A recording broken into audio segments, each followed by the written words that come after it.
రైతు గోసా బీజేపీ భరోసాని ఈ కార్యక్రమాన్ని తీసుకొని తెలంగాణ రాష్ట్రంలో కొనుగోలు అంశంలో రాష్ట్ర ప్రభుత్వం పూర్తిగా వైఫల్యం చెందిందని, మరి ఒకవైపు ముఖ్యమంత్రి 80% కొనుగోలు పూర్తయినాయని చెప్తున్నారంటే, మరి ఈ వారం రోజుల్లో ఈ కొనుగోలు కేంద్రాలని మూసేసే ఆలోచనలో ఉన్నట్టుగా స్పష్టమవుతా ఉన్నది. నేను అడుగుతా ఉన్నాను ముఖ్యమంత్రి గారిని, ఏ లెక్కల ప్రకారం ఈరోజు 80% కొనుగోలు పూర్తయిందని చెప్తున్నారో దానికి సమాధానం చెప్పాలని అడుగుతా ఉన్నాను. ఎక్కడ చూస్తే అక్కడ మేము వస్తున్న సందర్భంగా రోడ్ల వెంట కిలోమీటర్ల కొద్ద మరి వరి ధాన్యం రోడ్ల మీద పోస్తున్నది, మొక్కజొన్నలు పోస్తున్నాయి.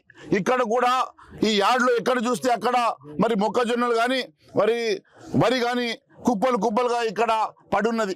ఇప్పటి వరకు దీన్ని కొనుగోలు చేయాలన్న ఆలోచన ఈ రాష్ట్ర ప్రభుత్వం లేదంటే, మరి మేము వస్తున్నామని చెప్పి ఇప్పటికిప్పుడు రాత్రి 10 లారీలు పెట్టి సంచుల్లో మరి ధాన్యాన్ని నింపేసి ఈరోజు మరి పక్కన పెడుతున్నారంటే, మేము కదులుతేనే ఈ రాష్ట్ర ప్రభుత్వం కదులుతుందంటే, మేము వస్తేనే కొనుగోలు జరుగుతుందంటే మేము ప్రతి గ్రామానికి వెళ్ళడానికి సిద్ధంగా ఉన్నామని చెప్పి తెలియజేస్తా ఉన్నాం.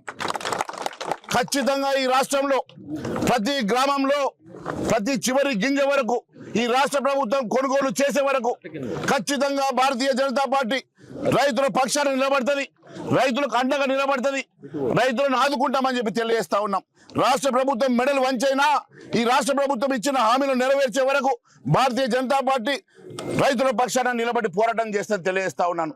వరంగల్ డిక్లరేషన్ సందర్భంగా అనేకమైనటువంటి హామీలు ఇచ్చి గద్దెనెక్కినటువంటి రేవంత్ రెడ్డి గారు మరి ఇప్పటి వరకు వారికి ఇచ్చినటువంటి హామీలు ఒక్కటి కూడా నెరవేర్చకుండా, రైతు బంధు వేయకుండా, వారికి గిట్టుబాటు ధర ఇవ్వకుండా, వారు చెప్పిన 10 పంటల కొనుగోలు చేయకుండా, కనీసం ఎప్పుడు ప్రతి సంవత్సరం జరిగేటువంటి ఈ ప్యాడీ ప్రొక్యూర్మెంట్ ని కూడా నీరు గార్చేటువంటి ప్రయత్నం చేస్తూ రైతు కళ్ళల్లో మన్ను కొట్టేటువంటి రేవంత్ రెడ్డి గారిని గద్దె దించే వరకు, ఇచ్చిన హామీలు నెరవేర్చే వరకు మేము రైతుల పక్షాన నిలబడతాం, రైతుల పక్షాన కొట్లాడతామని తెలియజేసుకుంటూ ధన్యవాదాలు తెలియజేస్తా ఉన్నాం.